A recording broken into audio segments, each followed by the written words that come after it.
لوگ موت کے بعد کی زندگی کی تیاری اس وجہ سے نہیں کرتے کیونکہ یہ سب کے سب یہ سمجھ رہے ہیں کہ مرنے کے بعد کوئی زندگی نہیں ہے، بس مر گئے تو ختم ہو گئے، حالانکہ ایسا بالکل بھی نہیں ہے۔ یا پھر یہ سوچتے ہیں کہ مرنے کے بعد جو ہوگا دیکھی جائے گی، مرنے کے بعد تو آتما سے سوال ہوگا، ایسا بالکل بھی نہیں ہے۔ مرنے کے بعد کی زندگی اصل زندگی ہے۔ حضرت علی رضی اللہ عنہ فرماتے ہیں لوگ سوئے ہوئے ہیں، موت آئے گی جاگ جائیں گے، مرنے کے بعد اصل زندگی شروع ہوتی ہے۔ لیکن وہ جو زندگی شروع ہوتی ہے وہ روحانی نہیں ہے کہ روح کی زندگی ہو، بلکہ وہ جسمانی زندگی ہے۔ روح جسم کے اندر دوبارہ واپس لوٹا دی جاتی ہے، روح جسم کے اندر میں واپس دوبارہ لوٹا دی جاتی ہے۔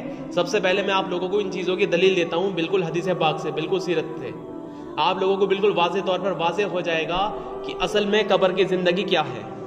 مسند احمد اور ابو داؤد کی روایت میں یہ ہے کہ حضور اقدس صلی اللہ علیہ وسلم نے فرمایا قبر میں لوہے کے گرز سے پٹائی کرنے والا فرشتہ اندھا اور بہرا ہوتا ہے۔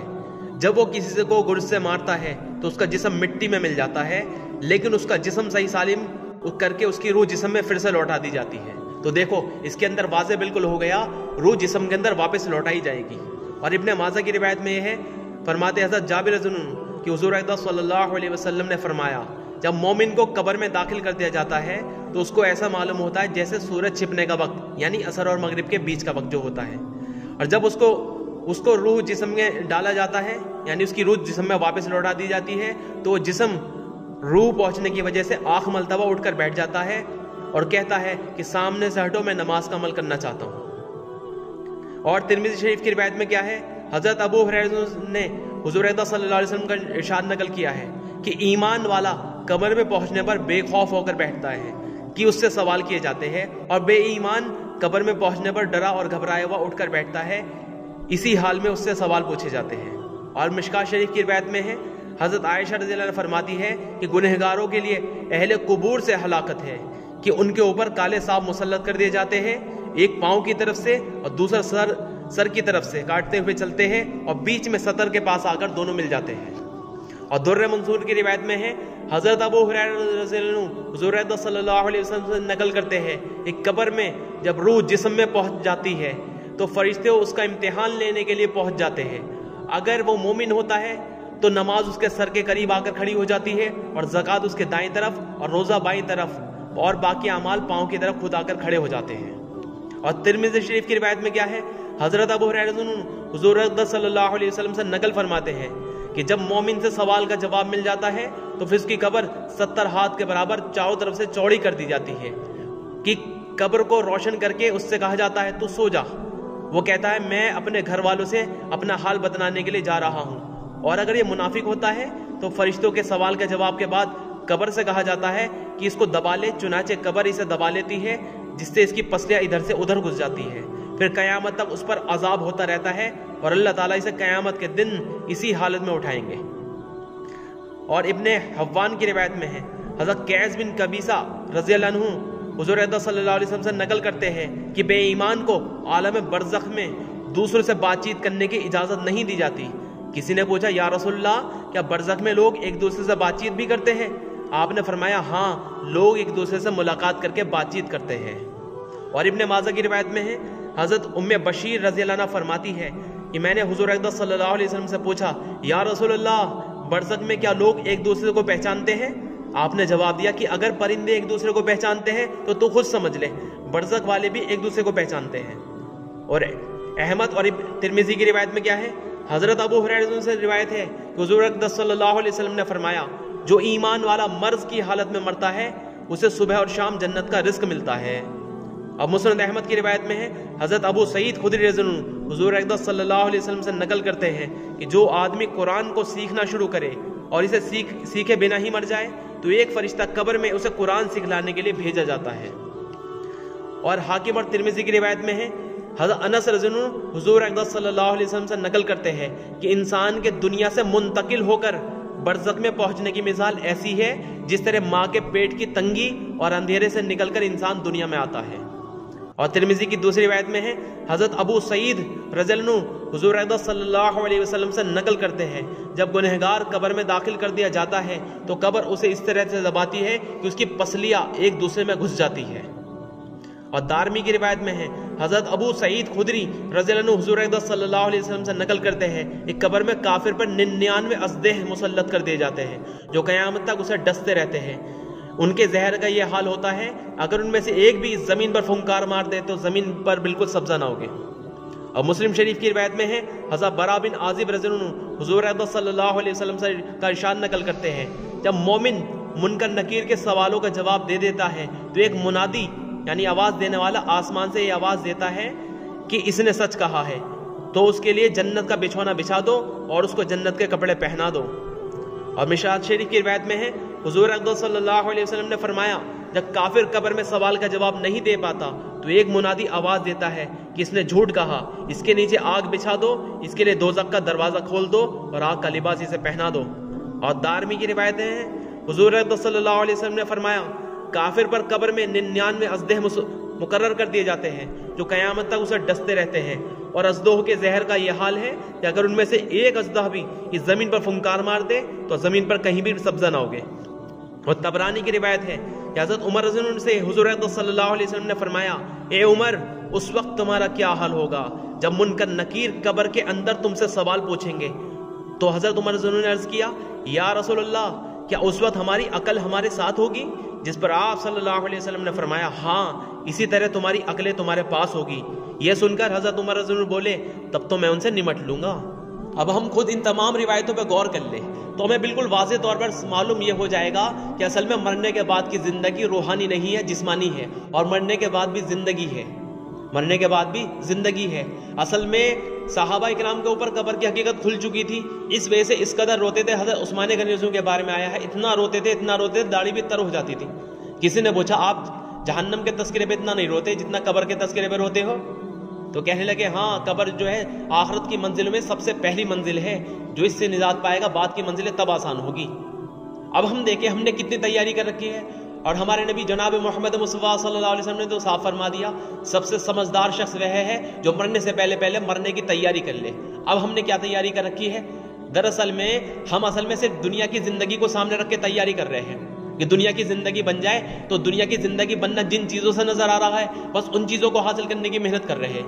اور حالانکہ اللہ پاک نے جو عمل ہمیں بتائے ہیں وہ دنیا کے نہیں ہے, صرف دنیا بھی بنے گی آخرت بھی بنے گی اور قیامت تک کی ساری زندگی بن جائے گی. اور ہم لوگوں نے اصل میں ڈیوائیڈ کر دیا, ہم نے تقسیم کر دی کہ دنیا کے لیے الگ محنت کرنی ہوگی, اس کے لیے دنیا کے اسباب پر محنت کرنی ہوگی, اور آخرت کے لیے خالی عمل پہ محنت کرنی ہوگی. ایسا بالکل بھی نہیں ہے. دنیا اور آخرت دونوں جہاں بنانے کے لیے صرف عمل پر محنت کرنی ہوگی. اور عمل کا مطلب یہ نہیں ہے کہ اسباب نہ ہو. عمل کسے کہتے ہیں؟ اللہ کے حکم کے مطابق محمد صلی اللہ علیہ وسلم کے طریقے پر کسی کام کو کر دینا, یہ عمل بن جائے گا. چاہے اس میں کھانا کھانا ہو, چاہے کاروبار کرنا ہو, چاہے نماز پڑھنا ہو, چاہے روزہ رکھنا ہو, پوری زندگی اس کی ایمان والے کی عمل والی بن جائے گی. لیکن کیونکہ ہمارے سامنے آگے کی زندگی نہیں ہے تو صرف دنیا کی زندگی کو تیاری کر رہے ہیں اور آگے کی زندگی کو بالکل بھلا بیٹھے ہیں. قبر کی میں آپ کو مثال دے کر بتاؤں قبر کی حقیقت کیا ہے. میں آپ کو کسی ایک الماری میں بند کر دوں اور چاروں طرف سے چنائی کرا دی جائے اور بالکل ڈھکن بند کر دیا جائے, اس کا ہوا پاس ہونے کا کوئی سوراخ نہ رکھا جائے, ایئر ٹائٹ ڈھکن ہو بالکل. آپ اندر میں سوچ کے دیکھیں کیسا دم گھٹے گا اندر میں. ساتھ میں سانپ بچھو کیڑے مکوڑے چھپکلی اور چھوڑ دی جائے تو کیا حال ہوگا. یا پھر ایک آپ بالٹی کے اندر میں پانی بھریے, اس کے اندر تک منہ ڈال دیے, تو اب دیکھو منہ اگر اس کے اندر میں ڈال دیا آپ نے 10 منٹ تک منہ ڈال کے دکھاؤ پانی کے اندر میں, کیسا دم گھٹے گا. یا پھر تکیے سے کوئی آپ کا منہ دبا دے تو کیا حال ہوگا. یا پھر کوئی بہت بڑا پہلوان طاقتور آدمی آ کے آپ کو دبا دے بہت تیزی کے ساتھ, کیسے پسلی کڑک کڑک بولے گی. بالکل قبر سے اس کو آپ سوچ کے دیکھیے. قبر چاروں طرف سے بند ہے, سانس اس میں لی نہیں جانے کی, موت اس کے اندر دوبارہ آئے گی نہیں, موت اس میں دوبارہ سے آئے گی نہیں, اور روح جسم میں دوبارہ لوٹا دی جائے گی. حدیث پاک میں صاف لکھا ہے ابھی دفن کرنے والے دفن کر کے فارغ کر کے اسے گئے بھی نہیں ہوں گے, اسے قدموں کی آواز آنی شروع ہو جائے گی اور اس سے حساب کتاب شروع ہو جائے گا.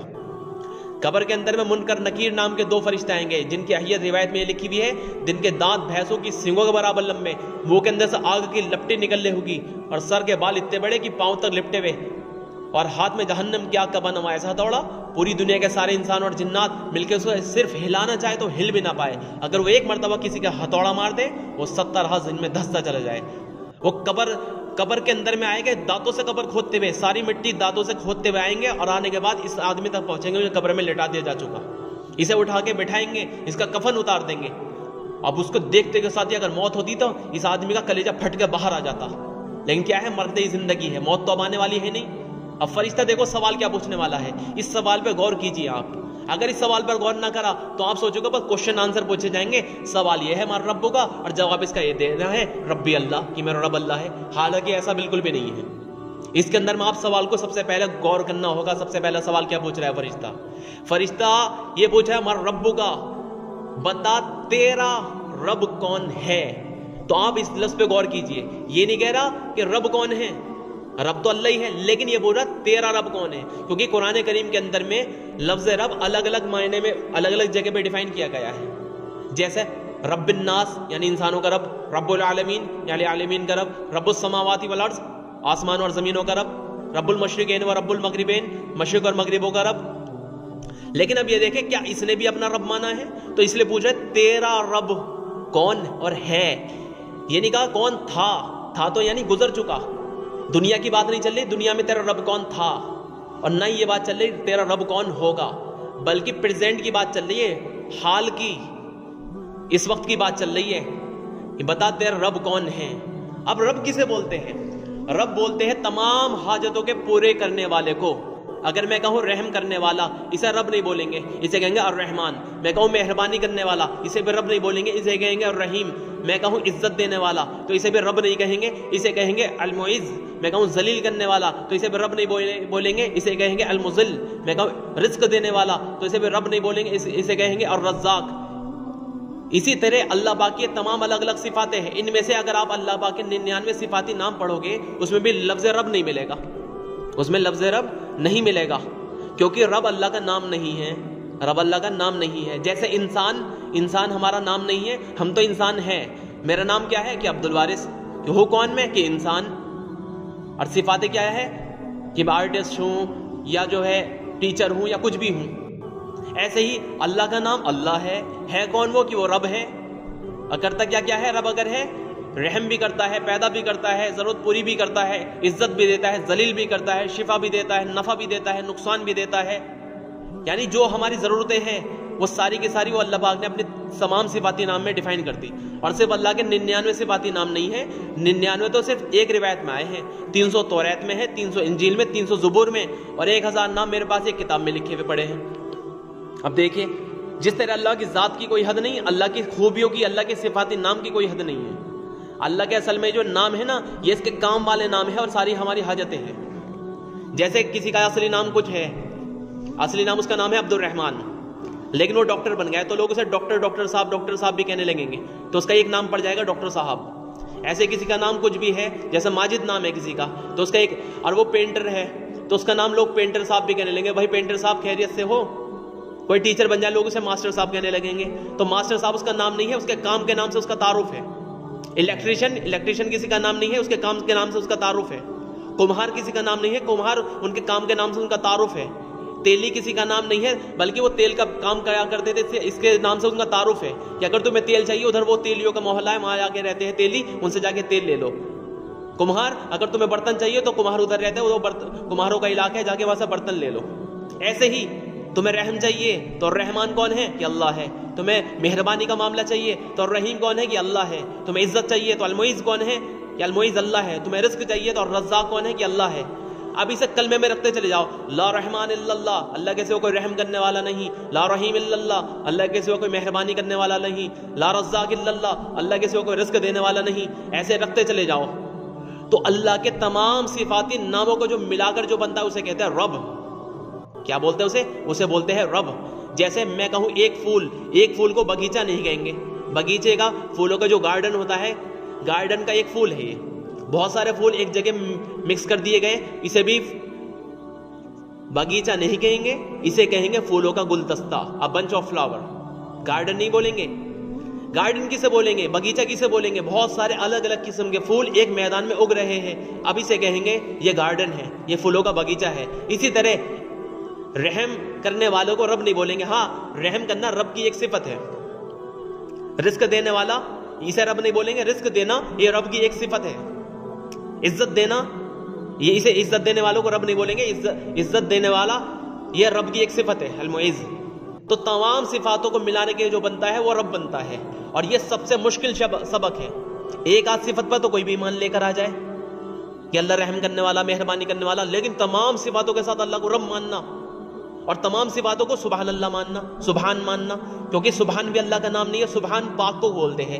اللہ کی ذات بھی تمام شکل سے پاک اور اللہ کی صفاتیں بھی تمام شکلوں سے پاک۔ اب میں دیکھوں میں نے اللہ کی ذات کی کوئی شکل تو نہیں بنا دی اور اللہ کی صفاتوں کی کوئی شکل تو نہیں بنا دی، جیسے ہمارے ہندو بھائیوں نے کیا بنا دیا، اللہ کی صفاتوں کی الگ الگ روپ دے دیا، کہ جیسے پیدا کرنے والا برہما، موت دینے والا مہیش، بارش برسانے والا اندر، دھن دینے والا لکشمی، الگ الگ بنا دیا۔ حالانکہ تمام صفاتیں صرف ایک ہی ذات کی تھی، اللہ کی۔ انہوں نے سوچا یہ الگ الگ صفاتیں الگ الگ روپ کی ہیں۔ اور بیچارے عیسائی بھائیوں نے کیا کرا، انہوں نے کیا کرا، جب عیسیٰ علیہ السلام کے اندر سے اللہ کی کچھ کوالٹیز نکلتی ہوئی دیکھی، ظاہر ہوتی بھی، جیسے وہ چھوتے تھے تو کوڑی ٹھیک ہو جاتا تھا، اندھے کے لیے دعا کر دیتا تھا، اس کی بینائی واپس آ جاتی تھی، اور اگر انہوں نے کہہ دیا قم بإذن اللہ، اٹھ جا اللہ کے حکم سے، تو مردہ زندہ ہو جایا کرتا تھا۔ تو اللہ کی کچھ صفات ان کے اندر سے جب ہوتی بھی محسوس کری لوگوں نے، تو انہیں ہی رب قرار دے دیا کہ یہ ہے رب، نعوذ باللہ۔ ایک عیسائی کے طبقے تو عیسیٰ علیہ السلام کو ہی گاڈ بول دیا، ایک طبقے نے عیسیٰ علیہ السلام کو رب نہیں مانا بلکہ عیسیٰ علیہ السلام کو رب کا بیٹا بول دیا، نعوذ باللہ، کہ جیسا باپ نعوذ باللہ ویسا بیٹا، حالانکہ اللہ کی کوئی اولاد ہی نہیں ہے۔ اور تیسرے عیسائیوں کے طبقے نے کیا کرا، عیسیٰ علیہ السلام، جبریل علیہ السلام جو فرشتے ہیں اور اللہ، تینوں کو ملا کے رب قرار دیا کہ یہ تینوں ملا کر کرتے ہیں کام، اکیلا نہیں کرتا اللہ، نعوذ باللہ۔ اب بچے مسلمان، ان مسلمانوں نے کیا کرا، مسلمانوں نے الگ الگ روپ نہیں بنائے، لیکن جو اللہ والے لوگ بن گئے تھے، اللہ کے ولی لوگ، جب ان سے کوئی صفاتیں ظاہر ہوتی بھی دیکھی تو انہی کو سوچ لیا یہ ہے کرنے والے۔ جیسے کسی بزرگ سے لوگوں کی حاجتیں پوری ہوتی بھی دیکھی تو یوں کہہ دیا یہ ہے حاجت روا، یہ ہے مشکل کشا، یہ ہے کام بنانے والے، یہ ہے بگڑی بنانے والے، یہ ہے غریب نواز۔ حالانکہ غریب نواز کون ہے، اللہ ہے، غریبوں کو نوازنے والا صرف اللہ ہے۔ اللہ کے سوا کوئی حاجت روا نہیں، اللہ کے سوا کوئی مشکل کشا نہیں، اللہ کے سوا کوئی کام بنانے والا نہیں۔ اب انہوں نے کیا کرا، اللہ والوں میں سوچ لیا یہ۔ اب ایک طبقہ ان میں سے کسی چکر میں نہیں پڑا، انہوں نے کیا کرا، انہوں نے سب سے بڑی بدترین چیز کری، اس نے اللہ پاک کی صفاتوں کو کائنات کی بنی ہوئی شکلوں کے اندر میں سوچ لیا کہ اس کے اندر میں اس سے طاقت آئے گی، اس والی شکل کو استعمال کرو طاقت مل جائے گی، اس والی چیز کو کھا لو اس سے خون بڑھ جائے گا، یہ والی چیز استعمال کر لو اس سے تمہیں شفا مل جائے گی۔ حالانکہ اللہ پاک نے اپنی صفات کسی بھی مخلوق کو نہیں دی، اللہ نے اپنی صفاتیں اپنے اندر ہی رکھی ہے۔ اللہ کی صفات اللہ کی ذات سے الگ نہیں ہے۔ ہاں اللہ پاک کائنات کی شکلوں سے اپنی صفات کو ظاہر ضرور کرتا ہے، لیکن مستقل طور پہ ان شکلوں کی وہ صفاتیں نہیں ہو گئی۔ جس طرح دنیا کے اندر کی مثال لے لو، ٹنکی کی ٹوٹی میں سے پانی ظاہر ہوتا ہے، ٹنکی کے اندر میں پانی موجود نہیں ہے۔ آپ ٹنکی کا پائپ اور ٹنکی کو جو ہے ایک دیوار میں فٹ کر دو، پانی نہیں نکلے گا۔ وہ جو انڈر گراؤنڈ جو پائپ چمک نہیں رہا، جا کے ٹینکر سے جڑا ہوا پانی کے وہاں سے پانی آ رہا ہے ظاہر اعتبار سے۔ ایسے ہی دنیا کے اندر جو جس بھی کائنات کی کسی بھی شکل سے جو بھی فائدہ یا نقصان، عزت یا ذلت، طاقت یا شفا یا کچھ بھی جو ملتی ہوئی دکھ رہی ہے، اس کا تعلق براہ راست ان شکل سے نہیں ہے، بلکہ ان سے اللہ پاک صرف ظاہر کر رہا ہے ہمارے امتحان کے لیے کہ تم ان شکل میں مشغول ہو گے یا مجھے اپنا رب قرار دو گے۔ اس لیے نبیوں نے آنے کے بعد اسی کی محنت کری، اے لوگوں ان شکلوں سے نہیں ہوتا لا الہ، ان شکل سے نہیں ہوتا الا اللہ، کرنے والا صرف ایک اللہ ہے، کرنے والا صرف اللہ ہے۔ تو تمام صفاتوں کے ساتھ اللہ کو رب ماننا۔ اس لیے قبر کے اندر ایک صفت کا سوال نہیں پوچھے گا فرشتہ، وہ یہ نہیں پوچھے گا من نور کا، بتا تجھے یہاں روشنی دینے والا کون ہے، من رزاق کا، بتا تجھے رزق دینے والا کون ہے، من الہ کا، بتا تیرا یہاں الہ کون ہے، من معبود کا، بتا تیرا معبود کون ہے۔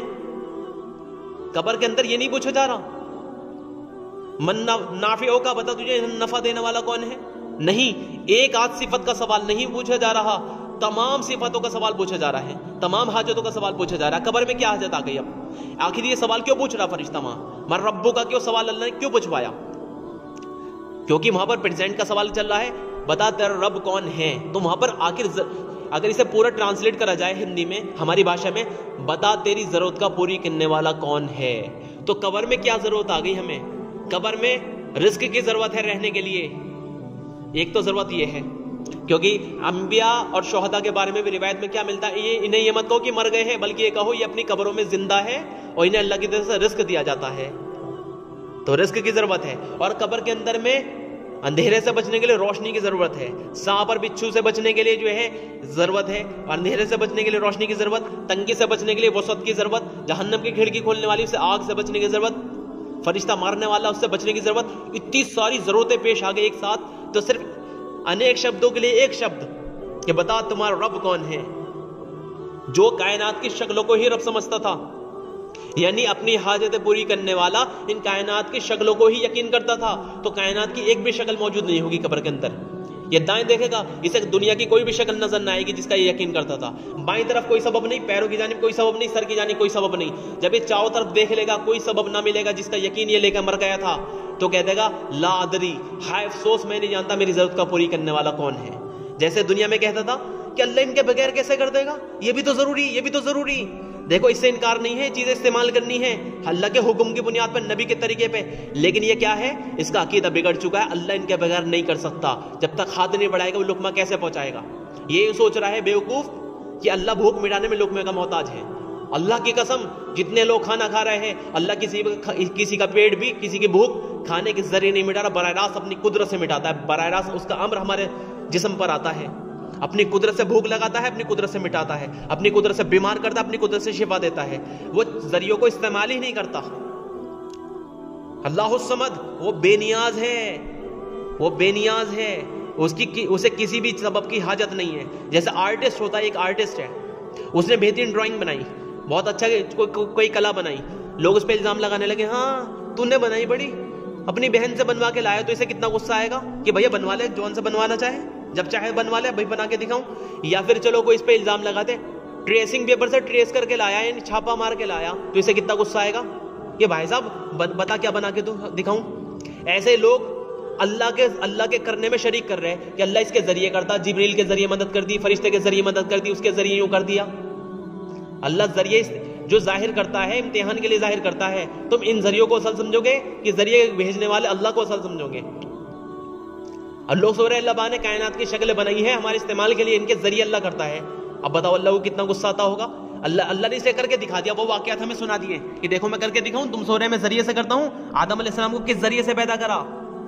کوئی ذریعہ تھا؟ کوئی ماں باپ تھے؟ براہ راست اپنی قدرت سے پیدا کرا. مٹی کس ذریعے سے پیدا کری؟ اپنی قدرت سے ڈائریکٹ مٹی پیدا کر دی. پانی کس ذریعے سے پیدا کرا؟ ڈائریکٹ اپنی قدرت سے پانی پیدا کرا. لوہا کس ذریعے سے پیدا کرا؟ براہ راست اپنی قدرت سے پیدا کرا. کوئی یوں نہ سوچ لے اللہ پاک مٹی سے پیدا کرنے کا محتاج ہو گیا آدم علیہ السلام کو. تو یہ بتاؤ اما حوا کو کیسے پیدا کرا؟ کون سے ذریعے سے پیدا کرا؟ کہ پسلی کے اندر سے نکال دیا. اب کوئی یوں نہ سوچ لے پسلی سے پیدا کر رہے ہیں اللہ پاک یا مٹی سے. تو اب جو انسان پیدا ہو رہا ہے نطفے سے. اب کوئی یوں نہ سوچ لے اللہ پاک نطفے کا محتاج ہو گیا. اللہ پاک نے عیسیٰ علیہ السلام کو بنا نطفے کے، بنا باپ کے پیدا کر کے دکھا دیا. صالح علیہ السلام کی قوم کے لیے اونٹنی پیدا کر کے دکھا دی پہاڑ کے اندر سے. اور اونٹنی بھی ایسی کہ پیدا ہوتے کے ساتھ اس کے اندر سے ایک اور بچہ پیدا کرا اللہ پاک نے. کیا قدرت والا اللہ. اور اللہ پاک نے کائنات میں کتنی بڑی بڑی واضح طور پہ نشانیاں دکھا دی کہ دیکھو ہم سبب سے نہیں کرتے، اپنی قدرت سے کرتے ہیں. آسمان بتاؤ کس سبب سے روک رکھا ہے؟ کوئی سبب ہے جس سے روکا ہے؟ ایک چھت روکنے کے لیے میں پلر کی ضرورت ہوتی. اللہ نے کس سبب سے روک رکھا آسمان؟ اپنی قدرت سے. نیچے کوئی پلر نہیں، اوپر سے کوئی ہک نہیں ہے. اور یہ پرتھوی جن لوگوں نے سائنس پڑھی ہے پتا ہے پرتھوی گول ہے، ہماری ارتھ گول ہے، گھوم رہی ہے، روٹیشن میں بھی ہے، ریوالوشن میں بھی ہے، لٹو کے مانند گھوم رہی ہے. اب بتاؤ اس پہ ہم چپکے پڑے ہیں. یہ تو جاہل لوگ کہیں گے force of gravity. Force of gravity کچھ نہیں ہے، میرا اللہ کی فورس ہے، اللہ کی قدرت ہے، اللہ کی قدرت ہے، اللہ پاک نے تھام رکھا ہے. یہ چھپکلی کا ایگزامپل لے لو، کس سبب سے رکی ہوئی؟ اللہ نے اپنی قدرت سے اسے کیسے چلاتا دیوار کے اوپر اور چھت کے اوپر کیسے چھپکلی چل رہی ہے. اللہ ایسے ہی بالکل ہمیں چلا رہا ہے. اور اللہ پاک نے سورہ رحمان میں بتا دیا کیا دیکھتے نہیں ہو دو آپس میں بہنے والے دریا ایک ساتھ بہ رہے ہیں، ادھر کا ادھر نہیں جاتا، ادھر کا ادھر نہیں جاتا. اب انٹرنیٹ پہ بھی سرچ کر لو، وہ دونوں دریا ایک ساتھ بہ رہے ہیں. کس سبب سے روک رکھا ہے؟ سائنٹسٹ ریسرچ کر کے تھک گئے کیا سبب ہے کہ یہ ادھر کا ادھر پانی نہیں جا رہا، ادھر کا پانی ادھر نہیں جا رہا. کہ اللہ نے اپنی قدرت سے روک رکھا ہے. آپ گھر کے اندر گیہوں کی بوری لا کے رکھ دو، کچھ دن بعد دیکھو کہ اس کے اندر سرسلی کس سبب سے پیدا ہوئی؟ بتاؤ. کوئی میل اور فیمیل سرسلی ڈالی تھی اس کے اندر، جو سرسلی پیدا ہو گئی کہ اللہ نے اپنی قدرت سے پیدا کری. اور اللہ نے دیکھو امام احمد ابن حنبل رحمۃ اللہ فرماتے تھے ہم نے جو اپنے رب کو پہچانا انڈے سے پہچانا، مرغی کے انڈے سے. لوگ یوں نہ سوچ لے کہ اللہ پاک ماں کے پیٹ کے اندر جو بچہ پیدا کر رہا اس کے مٹیریل سے پیدا کر رہا. تو اتنے سارے اللہ پاک نے پہلے دکھا دیا. اتنے سارے ماں باپ کیسے بے اولاد ہے، میاں بیوی بے اولاد ہے، مٹیریل تو دونوں کا استعمال ہو رہا، پھر بے اولاد کیسا ہوگا؟ یہ اور دوسرا دیکھ لو، ابھی مرغی کے اندر سے اللہ پاک نے انڈا پیدا کر دیا، بے جان انڈا، بے جان کے اندر سے جاندار کیسے پیدا کر اللہ نے دکھا دیا. کہیں تم یہ نہ سوچو کہ ہم بچے کی پرورش ماں کی ناف سے جو ناف جڑی ہوئی ہے بچے کی، اس کی جو ماں کھا رہی ہے وہ بچے کے اندر پہنچا رہا ہے. دیکھو مرغی کا انڈا، اس کے اندر کون سی مرغی کی ناف جڑ رہی جو اس کے اندر اس کو پہنچا رہے ہیں؟ یہ لوگ کہتے ہیں نہیں مرغی تو اس کے اوپر بیٹھی جبھی تو نکلا بچہ. تو اللہ نے آسٹریلیا کے اندر ایک پرندہ ایسا ہے، وہ کسی خاص موسم میں آ کے یہاں پر ہندوستان آتا ہے اور یہاں پر انڈے پیدا کر کے واپس چلا جاتا ہے ادھر اڑ کے. یہاں پر اللہ اپنی قدرت سے اس کے انڈے میں بچے پیدا کر کے دکھاتا. تو دیکھو اللہ اپنی قدرت سے کر رہا. اللہ کسی سبب کا محتاج نہیں ہے، وہ جو کرتا ہے اپنی قدرت سے کرتا ہے. لوگ یوں کہیں گے اللہ پاک نے پانی بنایا آگ بجھانے کے لیے، لیکن اللہ پاک کے یہاں اللہ کا امر ہے، آپ کتنا ہی پانی ڈال دو آگ پہ، آگ بجھ نہیں سکتی جب تک اللہ کا ارادہ نہ ہو جائے. اور اللہ ارادہ کر لے تو بنا آگ کے آگ بجھ جائے گی بنا پانی کے. ابراہیم علیہ السلام کے لیے آگ بجھائی بھی نہیں، اپنا امر بھیج دیا، آگ جلا نہیں پا رہی. لوگ سو رہے چھری کاٹ دی ہے، اللہ نے دکھا دیا ہم اپنی قدرت سے کر رہے ہیں. پورا قرآن شروع سے لے کر آخر تک ربوبیت ہی ربوبیت ہے. پہلی وحی نازل ہوئی کون سی تھی؟ اقرا بسم ربک الذی خلق، پڑھ اس کے نام سے جو تیری تمام حاجتوں کو پوری کرنے والا ہے. لفظ رب استعمال ہوا سب سے پہلی وحی میں، اقرا بسم ربک الذی خلق. پیدائش کا لفظ بعد میں آیا، ربوبیت کا پہلا آیا. اور جب قرآن کی اینڈنگ کری رب الناس، انسانوں کا رب، اور اس سے پہلے رب الفلق، اینڈنگ میں بھی ربوبیت پہ اینڈنگ کری. اور جب قرآن لکھوایا گیا ہونا تو یہ چاہیے تھا جون سی وہی سب سے پہلے آئی ہے، جون سی آیت پہلے اتری لکھوانی بھی چاہیے تھی. تو اس پر علماء فرماتے کئی لوگ یوں نہ سمجھ لیتے کہ اسے محمد صلی اللہ علیہ وسلم کی ضرورت پوری کرنے والا ہے، اس لیے اللہ نے سب سے پہلی آیت کون سی لکھوائی؟ الحمدللہ رب العالمین، تمام شکر اور تعریف صرف اللہ کے لیے ہے جو سارے عالموں کی اپنی سارے عالمین کی یعنی سارے عالموں کی ضرورت اپنی قدرت سے پوری کرنے والا ہے. تو دیکھو، اور اس کے علاوہ بیچ میں کیا فرمایا؟ ان الذین قالوا ربنا اللہ ثم استقاموا، اللہ نے فرما دیا جس نے یہ کہا میرا رب اللہ ہے اور اس پر مستقیم رہا یعنی جمع رہا اور عمر بھر کبھی شک نہیں کرا اس بات میں کہ میرا رب اللہ ہے، اس میں کبھی شک نہیں کرا، اس پہ جم گیا، تو اس کے لیے فرشتے اترتے ہیں اور کہتے ہیں ولا تخافوا ولا تحزنوا، نہ تم خوف کرو نہ کوئی اندیشہ کرو، چلو اس جنت کی طرف جس کا پیغمبروں کے ذریعے سے تم سے وعدہ کیا گیا تھا. ہم دنیا کی زندگی میں تمہارے ساتھی تھے، آخرت میں بھی تمہارے ساتھی رہیں گے، اور جنت میں تمہارے لیے ہر وہ چیز موجود ہوگی جس کا تمہارا دل چاہے گا، اور جو تم یہاں مانگو گے وہ تمہیں دیا جائے گا. لیکن یہ فرشتے کس کے لیے اترتے ہیں؟ جو اللہ کو رب مان کر اس پر جم جائے گا اور تمہارے پر کبھی شک نہیں کرے گا. اور حدیث پاک میں لکھا ایمان کی حقیقت اسے نصیب ہوگی اور ایمان کا مزہ اسے نصیب ہوگا جس میں 3 باتیں پائی جائے گی. جو اللہ کو اپنا رب مان لے یعنی اپنی تمام حاجتوں کو پوری کرنے والا اللہ پاک کو یقین کر لے، اور محمد صلی اللہ علیہ وسلم کو اپنا رسول مان لے، اور اسلام کو اپنا دین ماننے پر راضی ہو جائے. اور حدیث پاک میں کیا لکھا ہے؟ جس نے 3 مرتبہ یہی الفاظ صبح میں اور 3 مرتبہ شام میں کہے، اللہ کے رسول قیامت کے دن ان کی سفارش کریں گے. کون سے الفاظ؟ رضیت باللہ ربا وبالاسلام دینا وبمحمد صلی اللہ علیہ وسلم نبیا، کہ میں اللہ کو اپنا رب یعنی تمام حاجتوں کو پوری کرنے والا اللہ کو اور اسلام کو اپنا دین اور محمد صلی اللہ علیہ وسلم کو اپنا رسول ماننے پر راضی ہوں. اور کیا لکھا ہوا ہے آپ دیکھیے، جتنے بھی پیغمبر آئے سب کی جو دعائیں موجود ہے قرآن کے اندر، قرآن کا حصہ اللہ نے بنا دی، وہ ساری کی ساری دعائیں لفظ رب والی حصہ بنائی اللہ نے. انہیں بولتے 40 ربانی دعائیں. آدم علیہ السلام دنیا میں بھیجے گئے تھے، معافی نہیں ہو رہی تھی. کون سے لفظ سے معافی ملی؟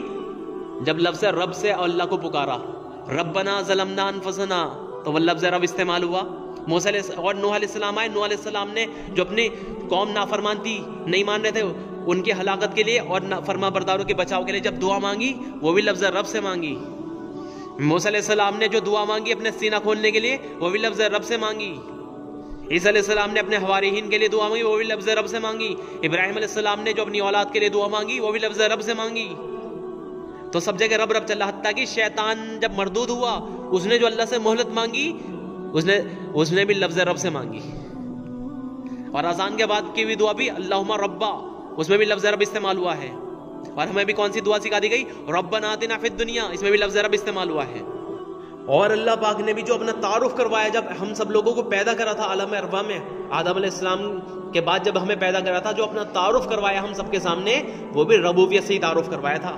آپ دیکھ لیجئے سورہ الاعراف آیت نمبر 172 سے لے کے 173 پڑھ لیجئے. اور جب آپ کے رب نے بنی آدم کی پشت سے ان کی اولاد نکالی اور ان سے اقرار کروایا، یعنی ان سے پوچھا کیا میں تمہارا رب نہیں ہوں؟ سب نے جواب دیا بے شک ہم گواہ ہے کہ تو ہی ہمارا رب ہے۔ یہ اقرار اس لیے کروایا گیا کہ تم قیامت کے دن یہ کہنے لگو کہ ہم تو اس بات سے غافل تھے، کیونکہ جب کائنات کے سبب سامنے ہوں گے، ان سے ہوتا ہوا دکھے گا، تو لوگ یوں کہیں گے ہمیں تو پتہ ہی نہیں تھا جب دکھائی نہیں دے رہا تھا۔ تو اللہ پاک نے پہلے صاف فرما دیا کوئی آیت میں کہ کہیں قیامت میں تم یہ کہنے نہ لگو کہ ہم تو اس بات سے غافل تھے، یا پھر یوں کہنے لگو کہ ہمارے باپ دادا نے پہلے شرک کیا تھا۔ یعنی باپ دادا تو سکھاتے بیٹے باپ بڑا نا بھیا سب سے بڑا روپیہ، بیٹے یہ کھا لو اس سے بڑے ہو جاؤ گے، ٹافی مت کھاؤ اس سے کھانسی ہو جائے گی۔ تو یہ شرک والی چیزیں کون سکھا رہا؟ باپ دادا۔ تو اللہ نے صاف بتا دیا۔ یا پھر تم یوں کہنے لگو کہ ہمارے باپ دادا نے پہلے شرک کیا تھا اور ہم تو ان کی اولاد تھے جو ان کے بعد آئے، تو کیا جو کام باطل والے کرتے رہے اس کے بدلے تو ہمیں ہلاک کرتا ہے؟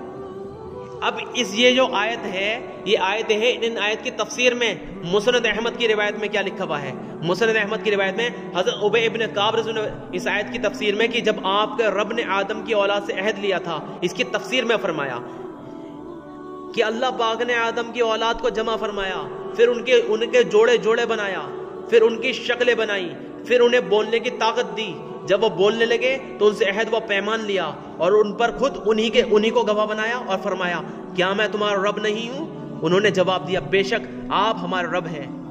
فرمایا میں ساتوں زمین اور ساتوں آسمان کو تم پر گواہ بناتا ہوں اور تمہارے باپ آدم کو بھی، کہیں قیامت کے دن تم یوں کہنے نہ لگو کہ ہم تو بے خبر تھے۔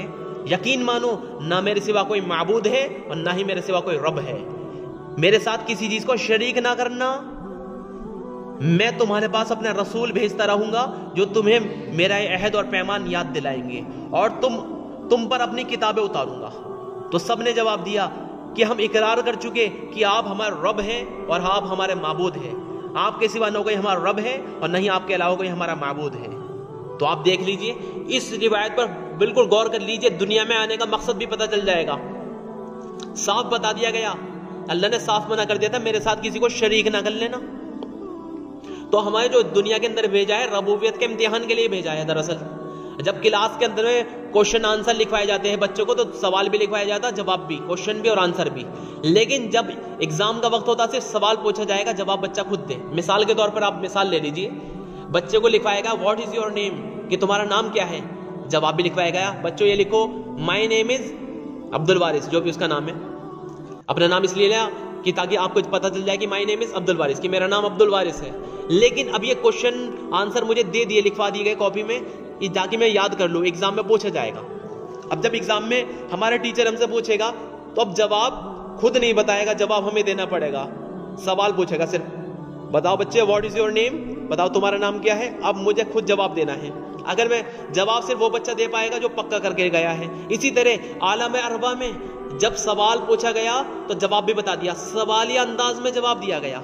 جیسا آپ کوشچن سمجھیے، دس از اے پین، یہ ایک قلم ہے، اسے سوالیہ انداز میں اگر اسی بات کو بولوں از دس ناٹ اے پین، کیا یہ قلم نہیں ہے؟ ایسے ہی اللہ پاک نے سوال کیا بتایا تھا، ایک تو یہ کہ میں رب ہوں، وہاں تو تعارف ہو جاتا، لیکن اللہ نے سوالیہ انداز میں تعارف کروایا، کیا میں تمہارا رب نہیں ہوں؟ لیکن جب قبر میں پوچھا جائے گا تو صرف سوال ہوگا، جواب خود دینا پڑے گا۔ مر ربو کا، بتاتے رب کون ہے، جواب کون دے پائے گا؟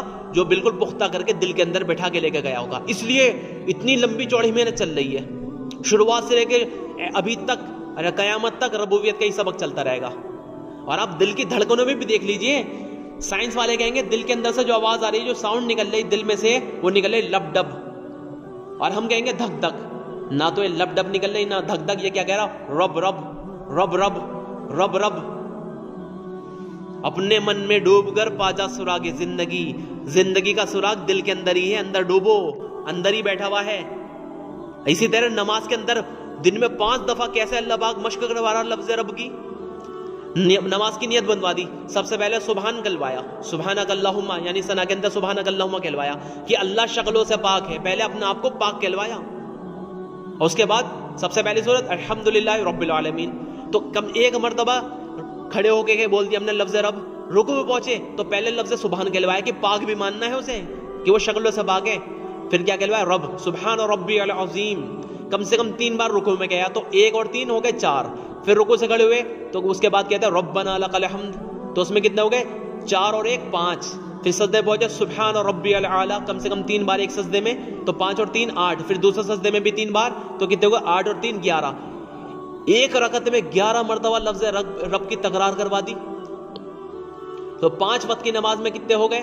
5 وقت کی نماز میں ہوتی 48 رکعتیں، تو ٹوٹل ملا کے 528 مرتبہ لفظ رب رٹوایا جا رہا کہ سن لو کہ رب اللہ ہے، سن لو کہ رب اللہ ہے، وہ پاک ہے، وہ پاک ہے، سن لو رب اللہ ہے. لیکن ہم کہہ رہے ہیں نہیں، زبان سے تو ہم نے عربی میں لفظ رب اللہ کو لیے استعمال کر رہے ہیں، لیکن حقیقت میں اپنے آپ کے لیے کہہ رہے ہیں. اللہ پاک نے دنیا کے اندر میں اسی بات کا امتحان لیا، خود تو ہو گیا پیچھے، اللہ جینا یومینون بالغیب کہ غیب پر ایمان لاؤ، دکھائی نہیں دے رہا، چیزیں کر دی سامنے، دکھائے گا سبب سے، کرے گا خود. اب چیزوں میں لگ کے رب کو پہچانو، یہ کتنا زبردست امتحان ہے. ابراہیم علیہ السلام کے بارے میں کیا بتا دیا گیا ہے حدیث میں؟ جو اللہ سے علم اور ایمان چاہے گا اللہ اسے دے گا، جس طرح ابراہیم علیہ السلام کو دیا. اس طرح اس لیے ایمان سیکھنے ابراہیم علیہ السلام کی اتباع کرو. ابراہیم علیہ السلام نے ایمان سیکھنے میں کیا کرا تھا؟ انہوں نے بھی رب کی تلاش کری تھی. بچپن میں جب سمجھ آنی شروع ہوئی تو امی سے سوال یہی پوچھا، امی یہ بتا میرا رب کون ہے؟ امی کے سامنے صرف پالنے والا تھا رب کا ڈیفینیشن، تو امی سوچ رہی تھی میں ہی پالتی ہوں، دودھ پلا رہی تھی بچپن سے، بڑا ہو گیا تو میں اسے کپڑے بھی پہناتی ہوں اور ساری چیزیں کھلاتی ہوں، کھانے کو بھی روٹی بنا کے دے رہی ہوں. تو ماں نے کہتے بیٹے میں ہوں تیرا رب. لیکن ابراہیم علیہ السلام کے سامنے پوری ڈیفینیشن تھی، یہ تمام ضرورتوں کو پوری کرنے والا، کہ ماں سے تو صرف ایک حاجت پوری ہوتی ہوئی دکھ رہی ہے. تو پوچھا امی یہ بتا تیرا رب کون ہے؟ تیرا ابا کو اس لیے کہہ رہی تھی کہ وہ کما کے لا رہے تھے کہ اچھا ابا کا رب کون ہے؟ کہ نمرود، کیونکہ نمرود کے یہاں جاب کر رہے تھے ابا جی. یہ نمرود کا رب کون ہے؟ تو ماں نے انگلی رکھ دی ابراہیم علیہ السلام کے منہ پہ کہ بیٹے اس سے آگے مت بولیے، وہ تو سب کا رب ہے، یہ دیکھو. لیکن ابراہیم علیہ السلام غور و فکر میں رہے کہ ماں سے صرف روٹی بوٹی ملتی ہوئی نظر آ رہی، باپ سے صرف کمائی ملتی ہوئی نظر آ رہی، اور نمرود سے جاب ملتی ہوئی نظر آ رہی. لیکن یہاں سوال ہے لفظ رب کا، ایک آدھ حاجت کا سوال نہیں، تمام حاجتوں کا سوال ہے. تو غور و کرتے یہ دیکھا تھا یہ تو ایک دوسرے کے محتاج ہو رہے ہیں، یہ رب تو ہو نہیں سکتے. تو انسانوں کا انکار کر کے کائنات کی شکلوں میں غور کرنے شروع کر دیا. ستاروں پہ غور کرا کہ اس میں روشنی نظر آ رہی، تو لیکن ان کا بھی انکار کر دیا. جب چاند نظر آیا تو اس میں سے زیادہ حاجت پوری ہوتی دکھی، زیادہ روشنی، لیکن اس کا بھی انکار کر دیا، یہ چھپ گئے کہ ان کی روشنی تو خود اپنی نہیں ہے، یہ ہمیں کہاں دے رہے ہیں، یہ چھپتے نا، میں چھپ جانے والوں سے محبت نہیں رکھتا. تو بعد میں سورج جب نکلا دن میں تو سورج پہ غور کرا، سورج دہکتا ہوا کھولتا ہوا، دیکھا اس کے اندر زیادہ حاجتیں پوری ہوتی دکھ رہی ہے، فصلیں پکتی بھی دکھ رہی ہے، گرمی آتی دکھ رہی ہے، روشنی ملتی بھی دکھ رہی ہے. تو ہو نہ ہو یہ سب سے بڑا والا میرا رب ہے. شام ہوئی وہ بھی چھپ گیا.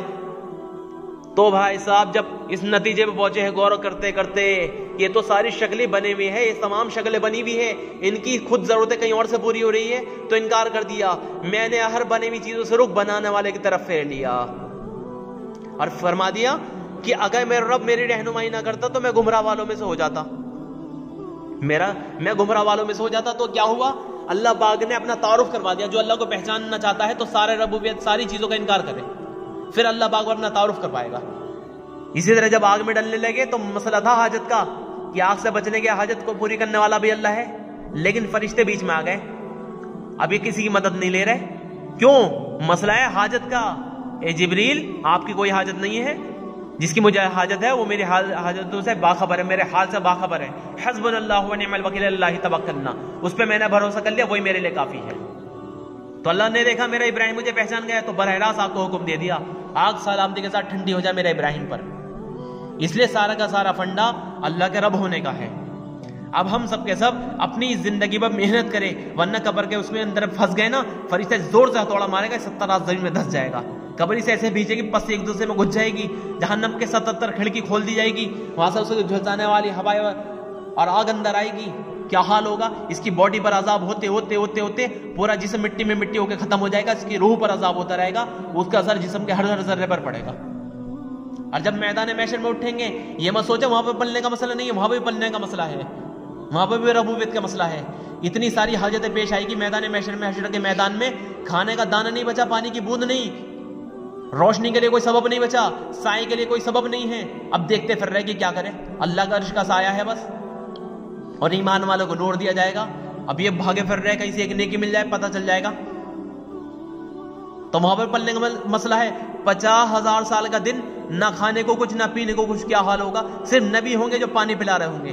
نبی کے ہاتھ سے جو ایک بار پانی پی لے گا، حوض کوثر سے جام کوثر، جنت میں جانے تو پیاس نہیں لگے گی. لیکن جب یہ یقین کے بگڑے ہوئے لوگ پانی پینے کے لیے پہنچیں گے، فرشتے بیچ میں آ جائیں گے، یا رسول اللہ اسے پانی مت پلانا، کہ نہیں نہیں یہ تو میرا امتی ہے. نہیں یا رسول اللہ یہ آپ کا امتی نہیں ہو سکتا، اس نے آپ کے بعد دین میں بگاڑ پیدا کر دیا تھا. تو نبی سے دھتکار دیں گے، دور کر دو اسے میری نظروں سے. کیا حال ہوگا؟ ابو بکر صدیق جو فرماتے ہیں فرشتے سے رسوا کریں گے، یہ رونا شروع کرے گا، روتے روتے روتے روتے اس کے اتنے آنسو جمع ہو جائیں گے، سب آنسو ختم ہو جائیں گے، کشتی تیر سکتی ہے اتنے آنسو جمع ہو جائیں گے. پھر فرشتے رسوا کریں گے تو خون چل پڑے گا، روتے روتے سارے خون کے آنسو ختم. پھر سے پھر رسوا کرے جائے گا تو پیپ اور مواد کے آنسو چل پڑیں گے، روتے روتے پیپ اور مواد بھی ختم. پھر سے اور رسوا کرے جائے گا تو کیا ہوگا؟ یہ انگلی چبانا شروع کرے گا، چباتے چباتے دونوں ہاتھ کونی سے چبا جائے گا. نہ بھوک مٹے گی، نہ پیاس دور ہوگی، نہ افسوس ختم ہوگا، نہ عذاب ختم ہوگا. پھر اس کی دونوں آنکھوں بل کے باہر لٹک جائے گی دونوں آنکھیں، اور ایک ایک آنکھ 3 میل لمبی اور چوڑی ہو کے پھیل جائے گی. اتنا خوفناک عذاب ہوگا. یہ عذاب سے پریشان ہوگی، یوں کہے گا یا اللہ مجھے جہنم میں پھینک دے لیکن اس عذاب سے بچا لے. اسے یہ نہیں خبر کہ جہنم میں سے بھی خوفناک مسئلہ ہے. اس لیے ہمیں تیاری کی ضرورت ہے. دوزخ تو ایسی بلا ہے، اس کا ایک انگارہ لے کے مشرق میں رکھ دو تو مغرب والوں کی کھوپڑی بل جائے گی. جو زنجیر اس کے پاخانے کے راستے کو اندر کو گھسا کے ناک کے اندر کو بار کھینچ دی جائے گی، کباب کی طرح پروت دی جائے گا. اس زنجیر کا ایک ٹکڑا 7 آسمان پر رکھ دو تو 7 آسمان پھاڑ کے 7 زمین پھاڑ کے تحت الثری میں جا کے بھرو گے. ایک آدمی جہنم میں سے نکال کے دنیا کے 1 لاکھ آدمی بٹھا دو، اس کی سانس کی گرمی سے 1 لاکھ آدمی جل بن کے خاک ہو جائے. جتنا خوفناک عذاب آگ کا اتنی خوفناک عذاب بھوک کا ہوگا. حاجت اس کے اوپر ڈال دی جائے گی لیکن حاجتیں پوری کرنے کا کوئی سبب نہ ہوگا. اب یہ دیکھتے پھریں گے کہ کیا کریں. حاجتیں اتنی ساری، بھوک کی حاجت، پیاس کی حاجت، آگ سے بچنے کی حاجت، سکون پانے کی حاجت، اتنی ساری حاجتیں آ چکی، سبب کوئی نہیں ہے. یہ جہنمی بھی جب اللہ کو پکاریں گے وہ بھی لفظ رب سے پکاریں گے، یا ربنا یا ربنا، اے حاجتوں کو پوری کرنے والے، اے حاجتوں کو پوری کرنے والے. لیکن ان کی حاجتیں پوری نہ کری جائے گی. انہیں ستائے گی بھوک، کھانے کو مانگے، اچھے کھانے کو تو دے دو، کھانے کو تو دے دو. تو زقوم کا درخت ان کی خوراک ہوگی، زقوم کا پیڑ کانٹے دار جھاڑی کا جو دیکھنے میں کالے تیل کی تلچھٹ کی طرح ہے، جو پیٹ میں ایسا جوش مارے گا جیسے کھولتا ہوا گرم پانی. زقوم کی ایک بوند دنیا میں ٹپکا دو، پوری دنیا میں جو کچھ ہے سب کچھ کڑوا برباد ہو جائے. اس کا کیا حال ہوگا؟ یہ کھائے گا کیونکہ حالات اس کی حال بڑھا دیے گئے، بھوک کی شدت بڑھا دی گئی. جب یہ کھائے گا نا کانٹے اٹک جائیں حلق میں، نہ اندر نکل پائے گا نہ باہر نکل پائے گا، پورا وجود کڑوا، پھٹ گئے جا پڑے ساری اتڑیے پتڑیے. ہائے مجھے کچھ کھانے کو دو، مجھے کچھ پینے کو دو، یہ کیا کھلا دیا، کچھ پینے کو دو، پورا وجود کڑوا. تو پینے کو جہنم کے زخم سے جو گند نکلے گا نا، پی برباد کھولتا ہوا اس کے لوہے کے کٹورے میں جمع کر دیا جائے گا. یہ پھر بھی پیے گا کیونکہ پیاس بڑی شدت والی ہے. جو پینے کے لیے منہ کے قریب کرے گا، اس کے بھاپ سے، اس کی حرارت سے سارا گوشت پگھل کے ادھڑ کے اس میں گر جائے گا. جیسے یہ پیے گا ساری اتڑیے کٹ کے پیچھے کے راستے کو نکل کے باہر جا پڑے گی. فرشتے آئیں گے ساری اتڑیے اٹھا کے حلق کے اندر گھسا کے فٹ کر دیں گے. موت آئے گی نہیں، تکلیف ختم ہوئے گی نہیں، بھوک پیاس مٹے گی نہیں. ایسے ہی جب جنتی جنت میں پہنچ جائیں گے، ان کی حاجتیں ساری پوری کر دی جائے گی، اور وہاں پر جو کھانے پینے کے آئٹمس ہوں گے صرف نعمتوں کے طور پہ بھی دیے جائیں گے، اس کے علاوہ کچھ نہیں ہے. اور اللہ بھی جب وہاں پر اپنا تعارف کروائے گا سب کے سامنے، سب سے پہلی مرتبہ اپنا دیدار جب کرائے گا، وہ بھی لفظ رب سے اپنا تعارف کروائے گا، سلام قولا من رب الرحیم. اے میرے بندو، تمہاری تمام حاجتوں کو پوری کرنے والا آج تمہیں خود سلام پیش کرتا ہے. اور جب اللہ جنت کی پاکیزہ شراب پلائے گا، وہ بھی لفظ رب استعمال کرا اللہ نے قرآن میں، وَسَقَاهُمْ رَبُّهُمْ شَرَابًا طَهُورًا.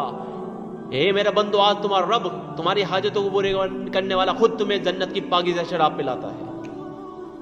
اس لیے ہم سب کے سب اپنی تیاری کریں. میدان محشر میں جب جہنم آ کے سب کے سامنے آئے گی، چنگھاڑ مارے گی، چیخ مارے گی، منہ کے پر جب لوگ دھڑام سے زمین پہ گریں گے، اس وقت بھی جب لوگ اللہ کو پکاریں گے، وہ بھی لفظ رب سے پکاریں گے، یا رب نفسی نفسی، یا رب نفسی نفسی. اے حاجت کو پوری کرنے والے، ہماری جان بچا لے. اور جب ہمارے نبی ہمیں پکاریں گے، وہ بھی لفظ رب سے ہمارے لیے دعا کریں گے، اللہ کو پکاریں گے، وہ بھی لفظ رب سے، یا رب امتی امتی، یا رب امتی امتی. اے حاجتوں کو پوری کرنے والے میری امت، اے حاجتوں کو پوری کرنے والے میری امت. اس لیے چھوٹا موٹا چیپٹر نہ سمجھے، بڑا لمبا چوڑا چیپٹر ہے. ہم لوگ اس کی تیاری کریں کہ اللہ کے علاوہ کسی اور کو اپنا رب تسلیم نہ کریں. اپنے اندر خود اسکیننگ کر لے، ہم نے کس کس چیز کو شریک کر رکھا ہے حاجتوں میں، شکلوں کو، یا واقعی میں اللہ کو رب مانا ہے. جو یوں سوچے گا میری حاجتوں کو تعلق کائنات کے سبب سے ہے، تو کائنات کے سبب میں جا کے، شکلوں میں جا کے اللہ کے حکم کی پرواہ نہیں کرے گا. حکم توڑ دے گا، کھانا کھائے گا، عمل کی پرواہ نہیں کرے گا، کیونکہ یہ سوچ رہا حاجت اس سے پوری ہوگی. یہ شادی کرے گا حکم کی پرواہ نہ کرے گا، یہ مال کمائے گا حکم کی پرواہ نہ کرے گا، یہ سوچ رہا کائنات کی شکلوں سے میری حاجتوں کا تعلق ہے، یہ حلال حرام کی بھی تمیز نہ کرے گا، یہ نمازوں کی بھی تمیز نہ کرے گا، یہ اچھے برے کی پہچان نہ کرے گا۔ یہ کون لوگ ہیں؟ جتنی نافرمانی ہو رہی ہے دنیا کے اندر اس کی وجہ یہ ہے رب کا یقین کمزور پڑ چکا۔ اور جو یوں سوچے گا میری حاجتوں کا تعلق عمل سے ہے تو عمل کرے گا وہ جو عمل اللہ کے لیے کرنا چاہیے تھا وہ عمل کرے گا اپنی حاجت کے لیے۔ جیسا آج لوگ قرآن خوانی کروا رہے ہیں، جو قرآن اللہ کے قرب کا ذریعہ تھا، اللہ کے قریب ہونے کے لیے پڑھنا چاہیے تھا، اللہ کی محبت کے لیے پڑھنا چاہیے تھا، اس نے قرآن پڑھنے کی نیت کہیں کی کر لی کہ اس سے میری دنیا میں برکت آ جائے گی، سورہ یاسین کی کروا لو بھیا، دکان کھول لی ہم نے نائی کی، اس سے جو ہے برکت ہو جائے گی۔ اب بتاؤ یہ عمل کس کے لیے کر رہے ہیں؟ دنیا کے لیے۔ صلاۃ الحاجت کی نماز کہیں کے لیے پڑھ رہے ہیں؟ حاجت کے لیے۔ نماز تو عبادت تو اللہ کا حق ہے اور حاجت ہے مخلوق۔ عبادت مخلوق کے لیے ہے ہی نہیں، عبادت تو خالق کے لیے ہے، اور جو مخلوق کے لیے کرے گا یعنی کہ جو عمل سے دنیا چاہے گا، اللہ نے قرآن میں فرمایا مجھے کچھ دنیا دے دیں گے لیکن آخرت میں اس کے لیے کوئی حصہ نہ ہوگا۔ تو بنا ربوبیت کے یقین کے اخلاص بھی پیدا نہیں ہو سکتا۔ اس لیے ہمیں کیا کرنا پڑے گا کہ میری حاجت و تعلق نہ دنیا کے سبب سے ہے نہ ہی اللہ والے عمل سے ہے، میری حاجتوں کا تعلق براہ راست اللہ کی قدرت سے ہے۔ اللہ اپنی قدرت سے میرے اندر میں حاجت پیدا کرتا ہے، اپنی قدرت سے میری حاجتیں ختم کرتا ہے۔ تو پھر سبب کیوں بنائے اور عمل کیوں بنائے؟ سبب بنائے ہیں اس کے اندر احکام دیکھنے کے لیے، کون سبب کے اندر حکم توڑتا ہے، کون حکم زندہ رکھتا ہے، اور کون اس کے اندر میں جا کے یقین بگاڑتا ہے، کون اس کے اندر میں یقین صحیح رکھتا ہے۔ اور دوسرا عمل کیوں بنائے کہ سبب کے اندر کے عمل بھی اور بنا سبب کے عمل بھی وہ بنائے اپنے قرب کے لیے، کہ سبب میں بھی جاؤ عمل کرنے کے لیے تاکہ میرا قرب حاصل ہو، اور عمل بھی کرو کہیں کے لیے کہ میرے قرب کے لیے۔ اور اللہ پاک کو رب ماننے کا تقاضا کیا ہے؟ اللہ کے علاوہ کسی کو حاجت پوری کرنے والا یقین نہ کرا جائے، اور دوسرا اصلی جو تقاضا ہے وہ یہ ہے یہ اللہ کی نافرمانی نہیں کرے گا، جو اللہ کو رب یقین کر لے گا۔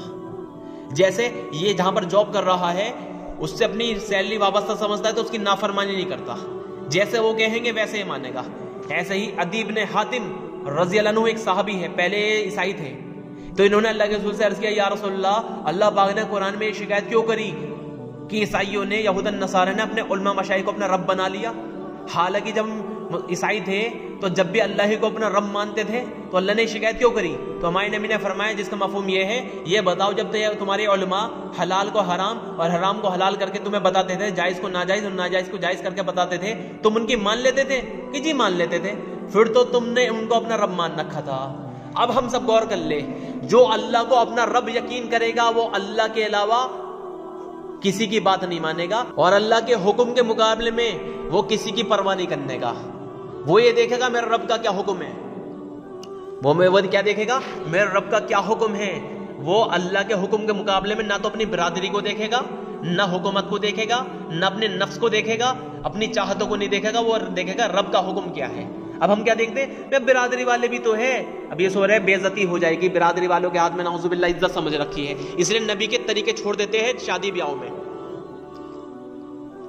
سنتیں چھوڑ دیتے ہیں۔ یہ سنتیں چھوڑنے والے کون لوگ ہیں؟ جو اپنی کوئی بھی حاجت ایک ذرہ برابر، چاہے عزت ہو، چاہے رزق کا معاملہ ہو، کوئی سا بھی معاملہ ہو، کسی مخلوق کے ہاتھ میں جو سوچے گا وہ ان کی رعایت کر کے چلے گا، اور جو اللہ کے ہاتھ میں ساری چیزیں یقین کرے گا وہ اللہ کی رعایت کرے گا، اس کے مقابلے میں کسی کی پرواہ نہیں کرنے کا۔ اب ہم دیکھیں کس کس کی پرواہ کر رہے ہیں؟ جس کی وجہ سے بھی اللہ کا حکم توڑ رہا ہے اسی کو اپنا رب یقین کر رکھا ہے، چاہے وہ کائنات کی شکلیں ہو یا دنیا کے انسان کی مخلوق ہو، انسانی نام کی مخلوق ہو۔ اس لیے اللہ ہمارا رب ہے، یہ سب سے مشکل سبق ہے، اس پہ یقین جس نے بٹھا لیا وہ کہیں اور نہیں جائے گا اللہ کو چھوڑ کے۔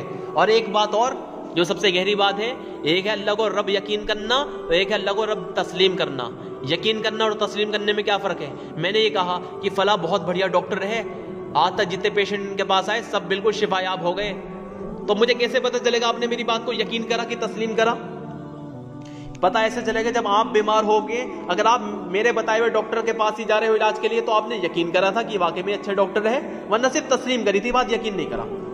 ایسے ہی میں نے وکیل کے بارے میں تعریف کری، بہت بڑھیا وکیل صاحب ہے، ایسا کیس لڑتے کیس میں جان پیدا کر دیتے ہیں، تو کیسے پتہ چلے گا آپ نے اس بات پہ یقین کرا کہ تسلیم کرا؟ یقین اور تسلیم کا پتہ ایسا چلے گا اگر آپ کو کوئی کیس آیا اور آپ اس کیس میں انہی وکیل صاحب سے اپنا کیس لڑوا رہے ہو تو آپ نے یقین کرا تھا، ورنہ صرف تسلیم کر لی، بات یقین نہیں کری۔ اب ہم دیکھیں، ہم نے واقعی میں اللہ کو اپنا رب یقین کرا کہ تسلیم کرا؟ اپنی تمام حاجتوں کو پوری کرنے والا اللہ کو یقین کرا، صرف تسلیم کرا۔ جو تسلیم کریں گے وہ تو کسی کے پاس بھی جا سکتے ہیں، اور جو یقین کر لیں گے وہ اللہ کو چھوڑ کے کسی غیر کے پاس نہیں جائیں گے۔ ترمذی کی روایت ہے، حضرت انس رضی اللہ عنہ سے روایت ہے کہ اللہ کے رسول صلی اللہ علیہ وسلم نے فرمایا ہر ایک کو اپنے رب سے ہی اپنی ساری ضرورتیں مانگنی چاہیے۔ کیا فرما رہے ہیں ہمارے نبی؟ ہر ایک کو اپنے رب سے ہی اپنی ساری ضرورتیں مانگنی چاہیے، یہاں تک کہ نمک بھی اسی سے مانگیں، اور جوتے کا تسمہ جب ٹوٹ جائے وہ بھی اسی سے مانگیں۔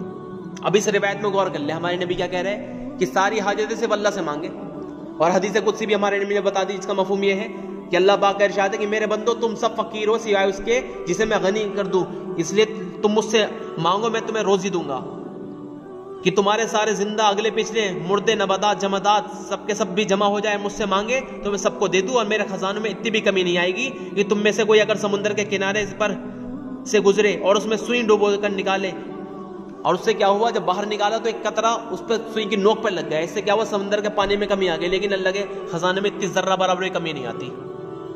یہ ابن ماجہ کی روایت میں ہے۔ اور دوسری روایت میں کیا ہے؟ اللہ کے رسول نے فرمایا حدیث قدسی میں، اللہ پاک فرماتے ہیں میرے بندو تم سب کے سب بھوکے ہو سوائے اس کے جسے میں کھلاؤں، لہٰذا تم مجھ سے کھانا مانگو میں تمہیں کھلاؤں گا۔ میرے بندو تم سب کے سب برہنہ ہو یعنی ننگے ہو سوائے اس کے جسے میں کپڑا پہناؤں، تم مجھ سے کپڑے مانگو لہٰذا میں تمہیں پہناؤں گا۔ یہ مسلم شریف کی روایت ہے۔ اب ان پہ غور کیجیے، کبھی آج تک ہم نے نمک مانگا اللہ سے؟ کبھی آج تک ہم نے کپڑے مانگے اللہ سے؟ کبھی آج تک ہم نے جوتے ٹوٹ گئے تو مانگے؟ بتاؤ کوئی مانگے ہم نے؟ اللہ کیسے دے دے گا؟ اللہ نے دنیا بھی تو بنائی، محنت کوشش کرو، خود کماؤ خود کھاؤ، اللہ ایسے کیسے دے دے گا؟ تو یہ بتاؤ بنی اسرائیل کو نہیں دیا؟ 40 سال تک براہ راست آسمان سے کھانا اترا ہے، جب انہوں نے اللہ کو اپنا رب یقین کر کے اپنا ایمان اور عمل ٹھیک کر لیا تھا، 40 سال تک آسمان سے کھانا کیسے اترا؟ اور اس کے علاوہ ان کے بچوں کے کپڑے کہاں سے آتے تھے؟ 40 سال تک جو اللہ پاک ان کے کپڑے فٹ کرتا تھا بچے کے اوپر، 40 سال تک نہ پرانے ہوتے تھے، نہ میلے ہوتے تھے، نہ پھٹتے تھے، نہ گندے ہوتے تھے۔ جنت میں کپڑے کہاں سے آئیں گے؟ اپنی قدرت سے۔ اسی طرح دنیا میں قدرت سے اپنی دے نہیں سکتا وہ۔ ایک بزرگ بیٹھے ہوئے تھے اور دوسرے لیس نام کے بزرگ انہیں دیکھ رہے تھے، تو وہ دعا کر رہے، انہوں نے کہا یا رب یا رب یا رباہو یا رباہو یا اللہ یا اللہ یا ارحم الراحمین یا ارحم الراحمین یا ارحم الراحمین یا حیو یا قیوم۔ اس طرح اللہ کے 7 صفاتی ناموں سے دعا مانگی۔ کہا یا اللہ میری چادر پرانی ہو گئی ہے اور میرا انگور کھانے کا من کر رہا ہے، مجھے چادر بھی دے دے انگور بھی دے دے۔ ہاتھوں ہاتھ لیس نام کے بزرگ کہہ رہے ہیں کہ خدا کی قسم میں نے دیکھا ایک ٹوکری سامنے آئی، اس میں 2 بڑے بڑے انگور کے گچھے رکھے ہوئے 2 چادریں۔ اب انہوں نے کھانا جو شروع کرا تو والے لیس نام کے بزرگ بھی پہنچ گئے، بھائی اس میں میرا بھی حصہ ہے۔ کہ تمہارا حصہ کیسے؟ کہ جب تم دعا کر رہے تھے میں بھی آمین کہہ رہا تھا، تو دیکھو ملے نہیں ملے، یہ کیسے ملے؟ حضرت مریم رضی اللہ عنہ کے لیے حجرے کے اندر میں مسجد اقصی کے حجرے میں پھل کہاں سے آتے تھے؟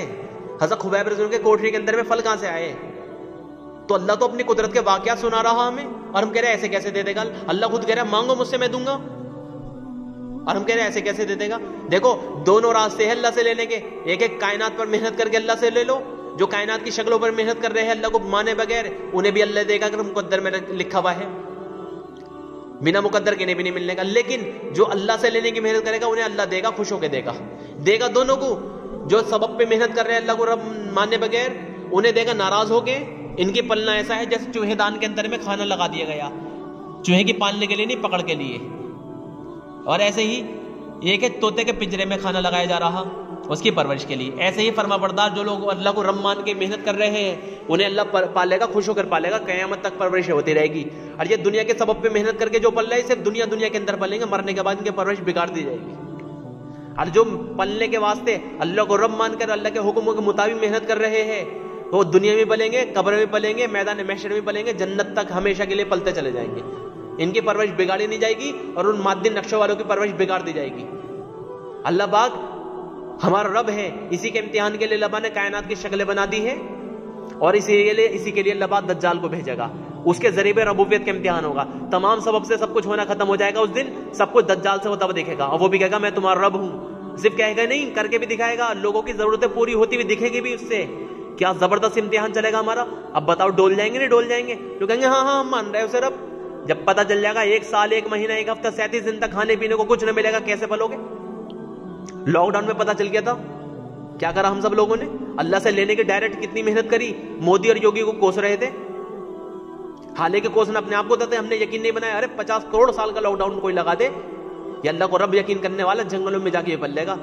جیسے معین الدین چشتی رحمۃ اللہ پڑھے، بختیار کاکی رحمۃ اللہ پڑھے، ابراہیم بن ادم رحمۃ اللہ پڑھے، شیخ عبد القادر جیلانی رحمۃ اللہ پڑھے، چاروں سلسلے کے اولیاء جتنے بھی گزرے سب کے سب براہ راست پلنے والے تھے. اصحاب صفہ کی جماعت پوری براہ راست پلنے والی تھی. اللہ کے رسول عیسیٰ علیہ السلام براہ راست پلنے والے تھے. اور ہم بھی جو سبب کے راستے سے پل رہے ہیں انہیں بھی اللہ براہ راست دے رہا ہے، لیکن سبب کے راستے پہ محنت کرنے کی وجہ سے ہمیں دکھائی نہیں دیتا. لیکن یہ والے پلنے پہ پرورش بگاڑ دی جائے گی، کیونکہ ان کا یقین سبب مادی نقشوں میں گھس جائے گا. اس لیے ایک بار اللہ سے لینا سیکھنے کی محنت کرنی ہوگی. جب بتا دیا گیا اللہ سے لینے کی مشق کرنی ہے، جو یقین کر لے گا وہ بھاگا نہیں کہیں اور نہیں بھاگے گا. اب وکیل جیسے مثال کے طور پہ وکیل اللہ کی صفت ہے وکالت کرنے والا. اب میں نے مخلوق کو وکیل مانا تو مخلوق سے کیس لڑواؤں گا، اور اگر اللہ کو وکیل مانا تو اللہ کے علاوہ کسی اور کے پاس نہیں جاؤں گا. حضرت عائشہ رضی اللہ عنہ پر الزام لگایا گیا تو اللہ سے حاجت کہی اپنی، تو اللہ ایسا وکیل ہے جب انہیں بری کرا ہے تو ایسا باعزت بری کرا، جو ان کے اوپر الزام لگا رہے تھے انہیں دھمکی سنا دی اللہ نے. ایسا اللہ ہے. اللہ فرما رہا قرآن میں کہ اگر تم مومن ہو تو سن لو، اللہ تمہاری حمایت کے لیے بھی کافی ہے، تمہارے کارسازی کے لیے بھی کافی ہے. اور کیا کہہ دیا؟ کتنے ہی جاندار ایسے ہیں، کتنے ہی جانور ایسے ہیں جو اپنے رزق اٹھا کے نہیں رکھتے، اللہ ہی ان کے مقدر کی روزی انہیں پہنچاتا ہے، اور تمہیں بھی. کیا تم اتنی بات بھی نہیں سمجھتے؟ اور فرمایا تمہارا رزق آسمانوں میں ہے، اور جس کا تم سے وعدہ کیا گیا ہے وہ آسمانوں میں ہے. بتاؤ، اللہ بات تو کہہ رہے تمہارے رزق آسمانوں میں ہے، اور لکھا جا چکا، لکھا ہوا ہے انسان جب تک مر نہیں سکتا جب تک اپنے مقدر کی روزی پوری نہ کر لے. تم کس بات کی ٹینشن لے رہے ہیں؟ اس لیے ہم اپنی تمام حاجتیں، جب بھی کوئی حاجت آئے، اگر اللہ کا خیال آ رہا تو سمجھو اللہ کو رب یقین کر لیا ہے، اگر سبب کا خیال آ رہا تو سبب کو رب مانا ہے، اللہ کو رب نہیں مانا. بالکل صاف بتا رہا ہوں، رب نہیں مانا اللہ کو. خیال بتا دے گا کسے رب مانا ہے. بھوک لگنے میں خود دیکھو کھانے کا یہ خیال آتا، اللہ کا یہ خیال آ رہا. پیاس لگنے میں پانی کا خیال آ رہا، اللہ کا خیال آ رہا. کسی بھی حاجت اور ضرورت میں سبب کا خیال آ رہا ہے، مسبب الاسباب کا خیال آ رہا ہے. فرماتے ہمارے پیر ذوالفقار صاحب نقش بندی کیا فرماتے کہ یقین جب بن جائے گا تو سبب کے بجائے مسبب الاسباب کا خیال آنے لگے گا. ہمیں تو سبب ہی سبب دھیان میں آ رہا اور رب کا خیال بھی نہیں آ رہا. تو کائنات کی شکل سے نہیں ہوتا، اللہ سے ہوتا ہے. اللہ ہمارا رب ہے، میری حاجتوں کا تعلق کسی سبب سے نہیں ہے، کسی عمل سے نہیں ہے، بلکہ براہ راست اللہ کی قدرت سے ہے. اور اللہ کی قدرت سے جب اللہ کو مجھے دینے کے لیے کسی سبب کی ضرورت نہیں ہے تو مجھے بھی اللہ سے لینے کی کسی سبب کی ضرورت نہیں ہے. اس لیے اللہ سے لینے کے لیے اللہ کی فرما برداری اختیار کروں، میں اللہ کی فرما برداری اختیار کروں. اب کسی کو یہ باتیں سمجھ میں اگر نہ آئے، کیونکہ اوپر کو اڑ رہی ہوگی، کیونکہ دنیا کی چیزوں کی لائن سے پرورش لینے کے عادی ہو چکے، جنہیں یہ باتیں سمجھ میں نہیں آئی مجھ سے براہ راست مل کے سمجھ سکتے ہیں. ورنہ براہ راست اگر اتنا جگرا پیدا ہو چکا ہے، اتنا جگرے میں ایمان پیدا ہو چکا ہے، اللہ سے خود تعلق بنا کر اللہ سے رہبری لے لے. اللہ کے رسول کے ذریعے سے کانٹیکٹ بنا کر براہ راست آپ صلی اللہ علیہ وسلم سے رہبری لی جا سکتی ہے. باقی کا اگلا، اس کے بعد کا سبق اگلے پارٹ میں بتایا جائے گا. پچھلے 3 پارٹ تو بنی چکے تھے ایمان کے، یہ اس کا چوتھا والا پارٹ تھا. جس نے وہ تینوں پارٹ پچھلے نہ سنے ہو اس کا لنک میں ڈسکرپشن میں ڈال دوں گا، آپ وہ سن سکتے ہو. وہ سن لوگے تو یہ والا سمجھنا آسان ہوگا، ورنہ پہلے یہ سن لو، بعد میں وہ تینوں لائن باری سے سننا 1 2 3 کر کے پورا.